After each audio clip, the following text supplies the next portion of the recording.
Hello, welcome to episode 8 of the Coach House podcast. This week we have David O'Meara tells us why he loves the poetry of Sheryda Warrener.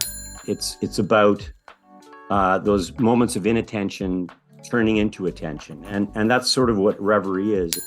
Matt Cahill explains how being a psychotherapist helps him create the mystery of meaning. How, for example, I can live in a city with millions of people in it and yet feel isolated at the same time. And Michael Winkler talks about his debut novel, Grimmish, and its journey from self-publishing to critical acclaim. Some thoughts I had about men and Australia and jokes and that sort of thing, that they could be woven in together, and that's what became the book Grimmish.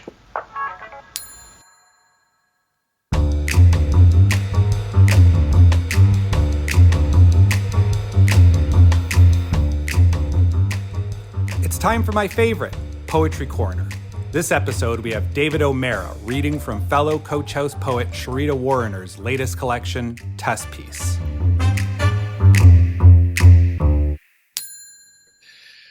Hello, welcome to the Coach House Books podcast, Poetry Corner, where we talk to Coach House poets about Coach House poetry. Today, we have David O'Meara. Hello, David. Welcome to the Coach House Books podcast, Poetry Corner. Glad to be here. David, can you tell us a little bit about yourself? Sure. I am a Coach House author. I have 2 books with that fine publisher, A Pretty Sight, and my most recent book, Masses on Radar. Winner of the Ottawa Book Award, I should say. The Ottawa Book Award, yeah, and the Archibald Lampman Award. Don't be too modest. David, what poem are you going to read for us today? I'm going to read the first page of a poetic sequence, which is quite short, called A Blue Filter, and it's featured in a Coach House book by Sheryda Warrener called Test Piece. Whenever you're ready. A Blue Filter. Traveling southbound 8:17 a.m. express. Book in hand, could be snow country or 1,000 cranes. Blue flash in her periphery. She looks up. Beautiful. Thank you very much, David. First question is obviously, why did you pick this poem? Well, I love this poem. The whole thing is a sequence of, I don't know, I'd have to look, but maybe around 15 pages or so. And just the way that first page ends with "she looks up," it's just a beautiful way of grabbing the reader's attention. We don't know what's happened. We don't know what is in the periphery, but it just really draws our attention. And it really acts as a kind of an extreme enjambment in some ways, because instead of it going on to the next line, it moves on to the next page, which is from the train window. So what I love about these kind of sequences and what Warrener does in this poem is creating that sort of rest and then anticipation as each page moves along, which you can do in a poetic sequence. And we kind of forget sometimes that one really wonderful thing about writing a poetic sequence is the actual tactile movement of the page, that you have to actually turn the page to get to the next set of information, as opposed to just the next line, which we sort of take for granted. So I just love the construction of that first page. But then what I love about the whole poem is how it floats between inattention and attention. And there's been some stuff said about the book being an ekphrastic book, in that it deals with writing about art. And there is certainly elements of that, but to me, this is a book about reverie. It's about those moments of inattention turning into attention, and that's sort of what reverie is we're in this state where we're trying to focus on one thing, like the book in the opening page, and then something happens to distract us, and it shifts our attention. And I think that's a strong element in something like a daydream, which is another idea of reverie, is the idea that, like, when we dream at night, there isn't a thinking person behind it. It's just a whole series of kind of random images, but in a daydream, the conscious mind is trying to order those. And I think that's something that Warrener does so brilliantly all through this book. Can you talk a little bit more about where the sequence goes from here? Like we don't have to read too much more, but yeah, for our listeners. Well, it's interesting because what happens is that this peripheral thing that happens is draws the persona's attention to the fields where there's all of these irises in the field that are blooming, and it becomes a metaphor for being. You know, I think in a lot of ways this poem and this book is about longing, in more kind of an existential way. The Dasein, the sort of being there idea. It's never resolved, which I think is very compelling. We're never told why these images particularly draw the author in. They've just become this haunting thing. And I like that I like that sense of the unresolved. It compels the reader to want to reread the poem and want to reread the sections and the book itself too.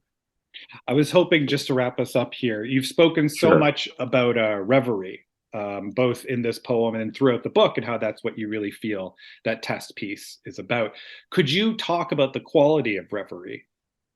Maybe define reverie a bit for us, and what you see as that quality that runs through the book. Well, you know, it's as I was saying before, it's that sense of inattention turning to attention, and you see it in the other poems. For example, the poem that follows, "On a Clear Day," and you know, it's a poem really about the author going about kind of daily, seemingly mundane domestic activities of cleaning things and putting things away and making meals, etc. And yet there's the other mind that's engaged into what each of these activities may trigger. And I think that's very true of what reverie is, because reverie can't be called forth. You know, we can't say, I'm going to sit down and have a really important moment. We can't engineer that in the same way that, you know, we can put all this importance, say, on a I don't know, a New Year's Eve party and do all this prep and think this is going to be a great night. But then a week later, we end up running into somebody and sit down on a park bench and have a beer, and it's the greatest night of our life. We can't control those things. And so in many ways, reverie is such a strange idea. It's a point of focus, and yet we cannot create it. And I think, to my mind, and maybe Sheryda will admonish me later for creating this whole interpretation, but I feel like this is the heart of this book: is these moments that we can't create, but are really important. David O'Meara, thank you so much for coming to the Poetry Corner for the Coach House Books podcast. It was a pleasure.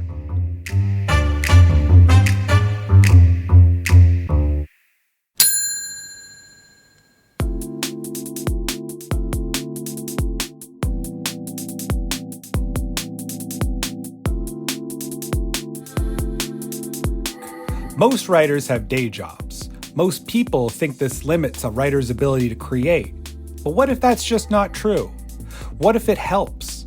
We start this new series with Matt Cahill.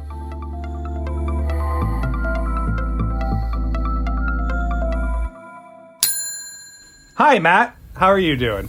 I'm doing okay. Can you please introduce yourself? Sure. My name is Matt Cahill. I'm an author, a novelist, as short stories, essays, and as well, during the day, I am a registered psychotherapist. Can you tell us a bit about your most recent book?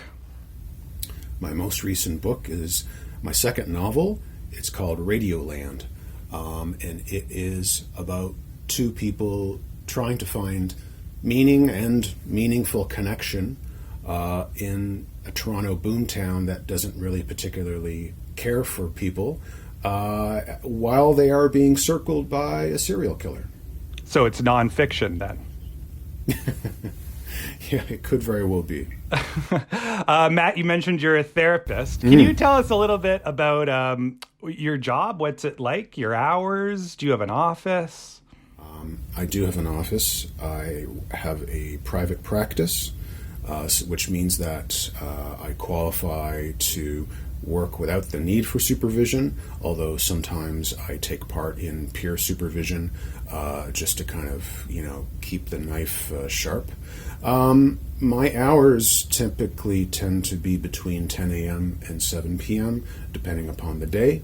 I see clients 4 days of the week, and then a fifth day is sort of an admin day where I do notes and accounting and things like that.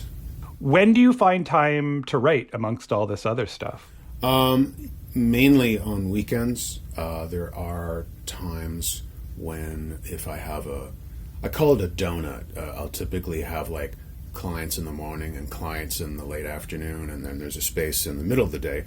And sometimes I'll run away and do whatever. Typically, it's easier for me to do revising during the work week. Otherwise, if it's writing from scratch, it typically is the weekend. One thing about being a therapist, I would think, is, you talk to a lot of people all the time. So I was wondering how your job might inform your writing in that way. Like, obviously you're not, divulging your clients' information here or anything, but you talk to a lot of people. So this has to affect your writing in some way. I was just curious if you could talk about that.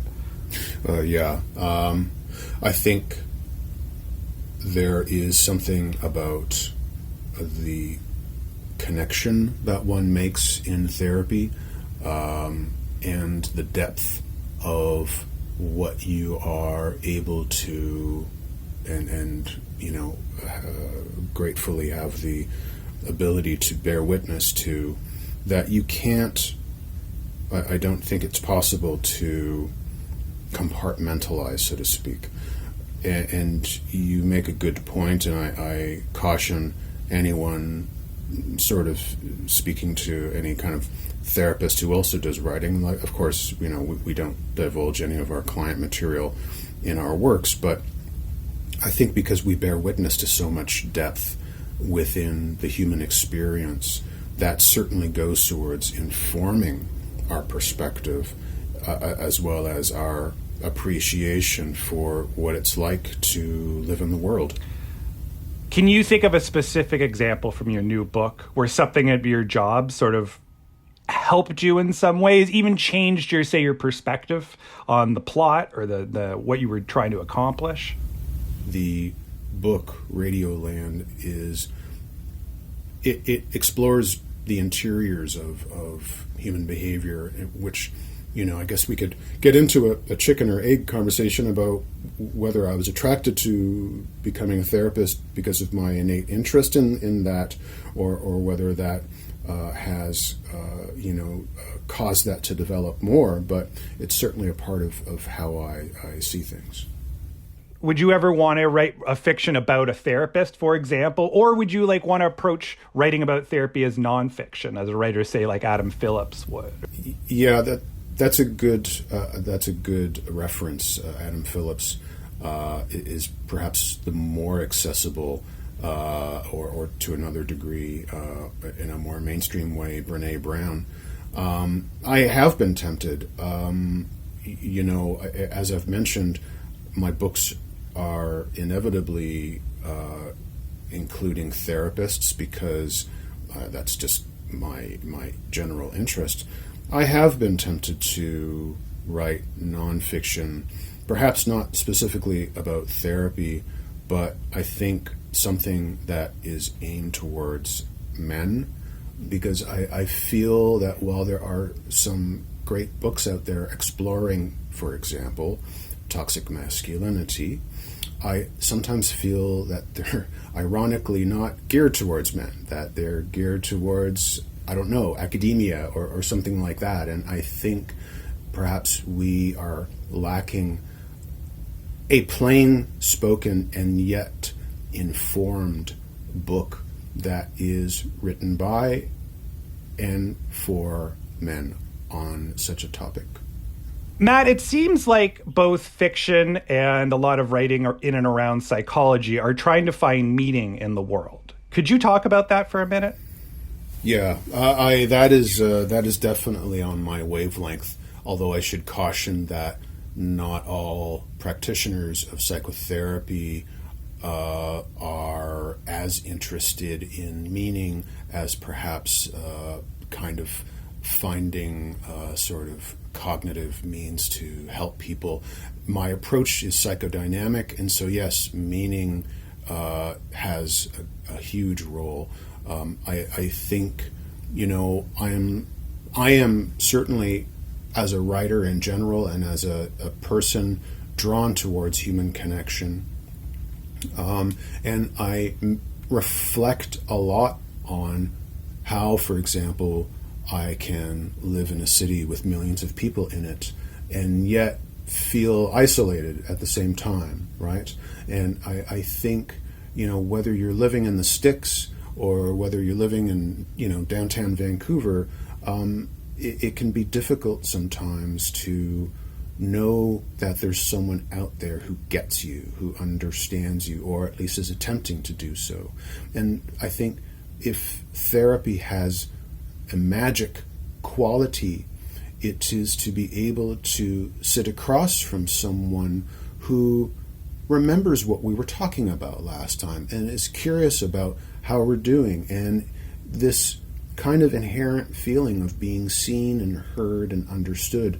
I think that is so important, and that kind of certainly helps the meaning making that happens in therapy, for sure. Thank you, Matt, for appearing on the Coach House podcast. Really appreciate your time. My pleasure, James.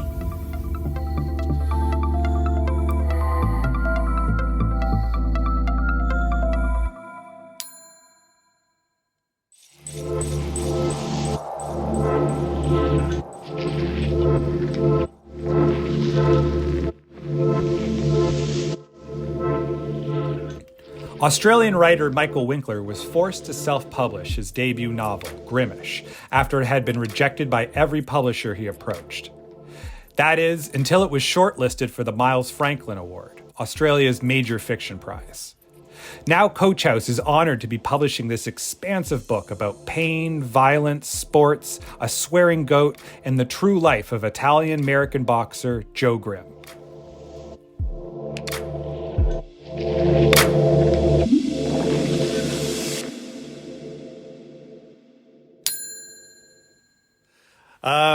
So I really want to talk about Grimmish, Michael. But before we do, I was hoping you could tell us just a little bit about who you are and your career and the road to Grimmish.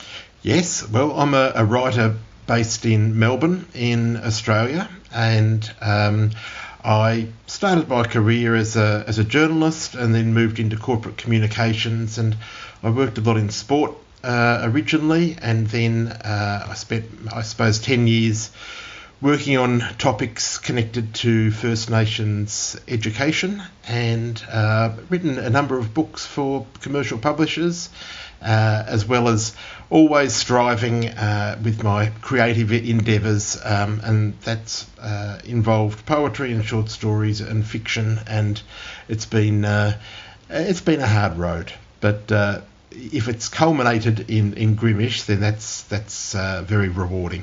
But Grimmish is your first major published novel, and you had to self-publish it first. I was wondering if you could talk a little bit about why you had to self-publish it originally. It's a strange novel, as you well know, and it's a difficult book to categorise, and it also perhaps required a publisher with a degree of conviction or courage to back it. It wasn't seen as a strong commercial proposition, I suppose. So it was sent around by my agent to a number of Australian publishers, to every Australian publisher that was likely to take it.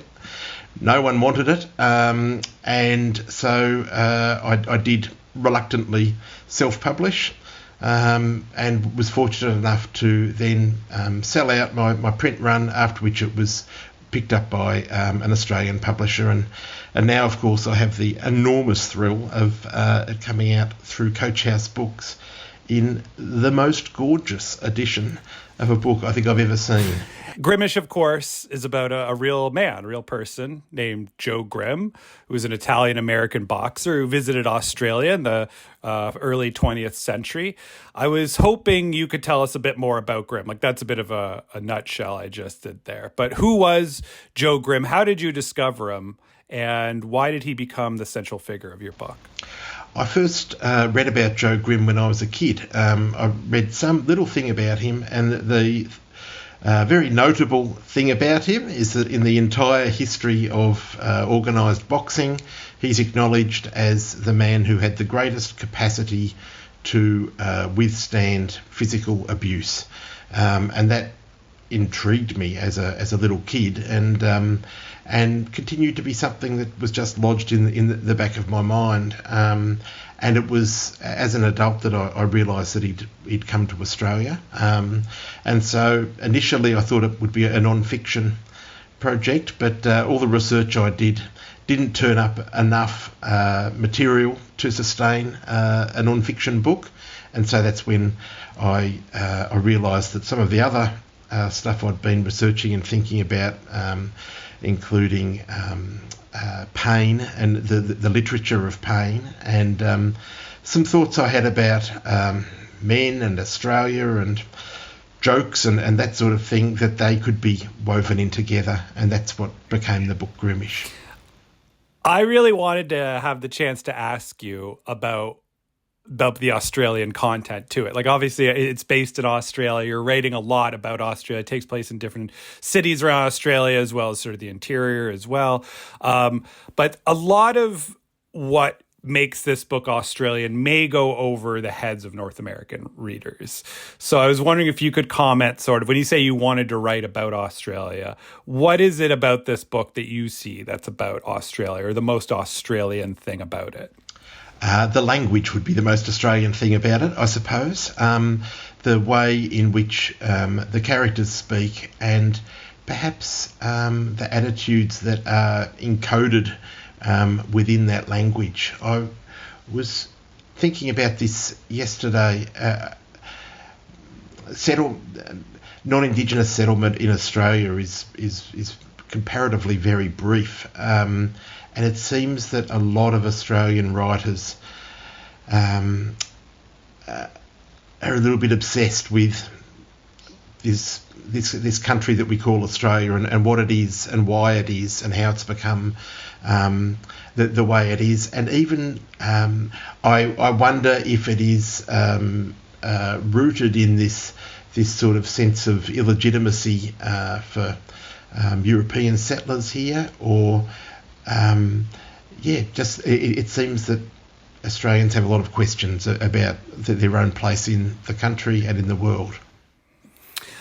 Were there any books about boxing and fighting and pain or anything like that previously that sort of helped get you to this point? Like, I'm wondering where you sort of took the idea to sort of, because it's a very difficult subject matter you had. Like, you yourself are sort of written into the book, you know, as a failed writer, and there's that pain as well. So it's a very difficult subject matter. I'm just wondering if there are any books that inspired you to sort of show you how to write like this, or how to approach this subject matter.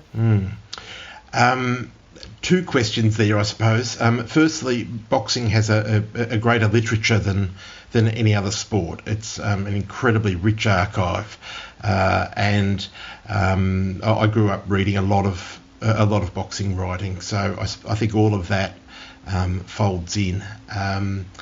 In terms of books that showed me how to write this, it's actually visual art that I took most of my guidance from, in particular an Australian or a Chilean-Australian artist called Juan de Vila. The way that he was able to combine political stuff and profane stuff, and found materials and put everything together, actually provided me with the design of how I wanted to construct the book.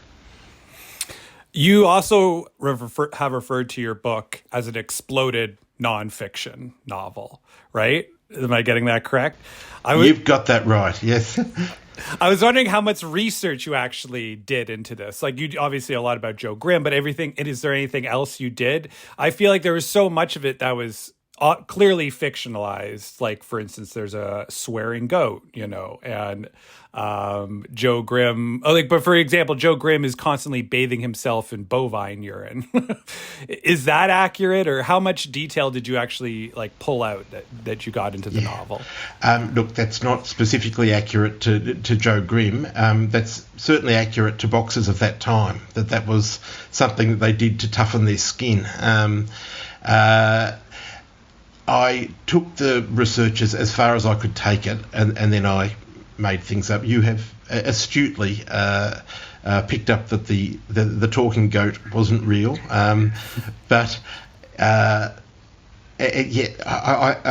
think when you're writing about someone who was a real person, there's certain moral obligations, and I think by taking things to extremes, I could show that the points at which I was making fictional choices, and I've tried to enfold in there little bits of my own story to explain why I made this fictional choice rather than another.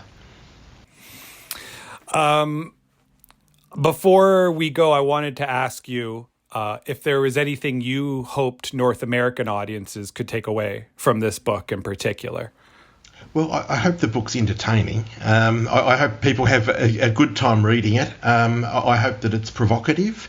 I hope that it's a little bit different to most of what people have read previously. And I hope that it just forms part of the conversation in North America, where, like everywhere else, things like pain and masculinity and who men are and how we behave, always pertinent topics. Michael, thank you for appearing on the Coach House podcast. It's been my pleasure. Thanks so much, James.